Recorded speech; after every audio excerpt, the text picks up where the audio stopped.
Hello Sudip. হ্যাঁ ভাই, বড় বিপদে পড়ে তোকে ফোন করলাম। মানে হয়েছে বলতে 1030 টাকা ধার দিতে পারিস?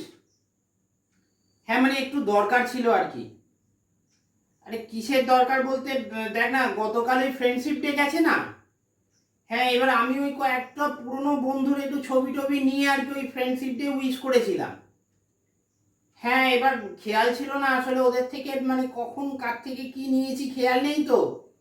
হ্যাঁ, এবার ফোন নাম্বারগুলো সব ব্লকই করে দিয়েছিলাম। হ্যাঁ, এবার ওরাও আর আমায় পেতো না, হঠাৎ করে এই পোস্টটা করেছি তো আর সব খুঁজে পেয়ে গেছে।